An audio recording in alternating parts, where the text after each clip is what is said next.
নমস্কাৰ আপোনালোক সকলোকে পুনৰবাৰ আপোন চৰ্চৰ অন্য এটা ভিডিঅ'লৈ স্বাগতম জনাইছো। আপোনালোকে বাৰু গাঁৱত বাস কৰে নে চহৰত বাস কৰে কমেন্ট এটা কৰি জনাব। আৰু আপোনাৰ কোনটো ঠাই আটাইতকৈ প্ৰিয়, মানে চহৰখন নে গাঁওখন আপোনাৰ আটাইতকৈ প্ৰিয়, কমেন্ট এটা কৰি জনাবলৈ কিন্তু নাপাহৰিব। তো যিসকলোকে নেকি গাঁৱত থাকে তো তেওঁলোকৰ কাৰণে এতিয়া এটা ভাল খবৰ ওলাইছে। 2025 চনৰ আৰম্ভণিতেই অসম চৰকাৰৰ ফালৰ পৰা গাঁওবাসীৰ কাৰণে এটা ভাল খবৰ জাৰি কৰিছে, ভাল খবৰ ঘোষণা কৰিছে। তো সেই ভাল খবৰটোনো কি মই আজি আপোনালোকক তাৰ ওপৰতে জনাম। তো ভিডিঅ'টো প্ৰথমৰ পৰা শেষলৈকে চাই থাকিব।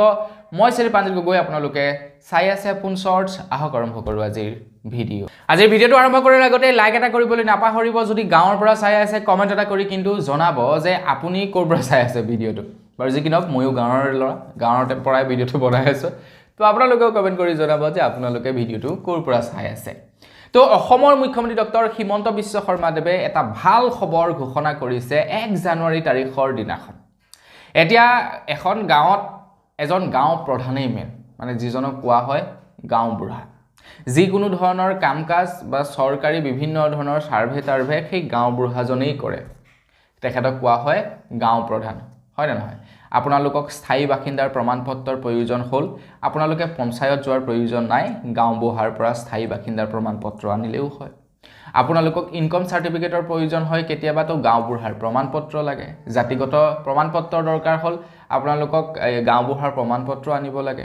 মুঠৰ ওপৰত সকলোবিলাক আজিকালি কাম কাজ কৰিবৰ কাৰণে গাঁওবুঢ়াৰ প্ৰমাণপত্ৰৰ প্ৰয়োজন। কাৰণ চৰকাৰে গাঁওবুঢ়াক দায়িত্ব দি ৰাখিছে যে এইজন গাঁওবুঢ়াই এইখন গাঁও চাব যে কোনজন এইখন গাঁৱত কিমান দিনৰ পৰা আছে, তো তেখেত এইখন গাঁৱৰ বাসিন্দা হয় নে নহয়, এইবিলাক মানে গাঁওবুঢ়াজনে চায়।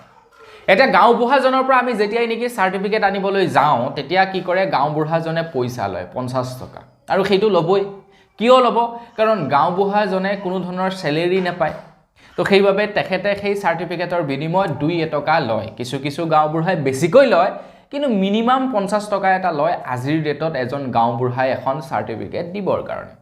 সেইটো 2024 চনলৈকে ইলিগেল নাছিলে, সেইটো সম্পূৰ্ণৰূপে মানে জায়েজ আছিলে বুলি ক'ব পাৰে। কিন্তু 2025 চনৰ পৰা এতিয়া নতুনকৈ এটা ৰুল বনাইছে গাঁওবুঢ়াসকলৰ কাৰণে। অসমৰ মুখ্যমন্ত্ৰী ডক্টৰ হিমন্ত বিশ্ব শৰ্মাদেৱে কৈছে যে গাঁওবাসীৰ পৰা গাঁওবুঢ়াসকলে এতিয়াৰে পৰা এই যিবিলাক চাৰ্টিফিকেট প্ৰদান কৰে সেই চাৰ্টিফিকেটবিলাক আনিবৰ কাৰণে পইচা ল'ব নোৱাৰিব বুলি জনাইছে। চাহ খৰচৰ নামতেই হওক বা অন্য কিবা নামতেই হওক পইচা ল'ব নোৱাৰিব বুলি জনাইছে। কিয়নো গাঁওবুঢ়াসকলক এতিয়া প্ৰত্যেক মাহে 9,000 টকাকৈ চেলেৰি প্ৰদান কৰিব বুলি জনাইছে। কাৰণ এজন গাঁওবুঢ়াই যেতিয়া নেকি গাঁওবুঢ়াৰ দায়িত্ব লয় তেতিয়া তেখেতৰ অন্য কাম কৰিবৰ কাৰণে সময় নাথাকে আৰু তেখেতে বেলেগ কাম কৰিবগৈ নোৱাৰে। গতিকে তেখেতলোকক 9,000 টকাৰ এটা চেলেৰি প্ৰদান কৰিছে, তেওঁলোকে যাতে কেৱল গাঁওবুঢ়াৰ কামটো কৰিয়েই চলি যাব পাৰে। এতিয়া আজিকালিতো পুৰা মানে ইয়ং ব্যক্তিও গাঁওবুঢ়া নহয় জানো, মানে ডেকা মানুহ গাঁওবুঢ়া। তো আগতে গাঁওবুঢ়া বুলি ক'লে এটা আমাৰ মাইণ্ডত ইমেজিনেশ্যন কি আহে যে বুঢ়া মানুহ এজন হ'ব, তেনেকুৱা হয়। তো সেই ইয়ং ব্যক্তিজনৰতো ফেমিলি চলাব লগা থাকে। তো তেখেতে যদি পইচাই উপাৰ্জন কৰিব নোৱাৰে ঘৰখন কেনেকৈ চলাব? অকল গাঁৱৰ মানুহৰ কথাটো চিন্তা কৰি থাকিলে নহ'ব। তো সেইকাৰণে অসম চৰকাৰৰ ফালৰ পৰা তেওঁলোকলৈ চিন্তা কৰিছে 9,000 টকাৰ চেলেৰি দিব। তো আপোনালোকে এই যে কাগজৰ বাবদ পইচা দিয়ে সেই পইচা এতিয়াৰে পৰা দিব নালাগে। তো বন্ধু বান্ধৱীসকল, বছ আজিৰ ভিডিঅ' জনাবলৈ খবৰ ইমানকেইটাই আছিলে। খবৰকেইটা জানি আপোনালোকৰ কেনেকুৱা লাগিলে কমেণ্ট কৰি জনাব। যদি ভাল লাগিলে লাইক এটা কৰিব, চেনেল যদি ছাবস্ক্ৰাইব কৰা নাই ছাবস্ক্ৰাইবটো কৰি ল'ব। পুনৰ এটা ভিডিঅ' লগ পোৱাৰ আশা জনাই বিদায় মাগিছোঁ। ধন্যবাদ। জয় অসম।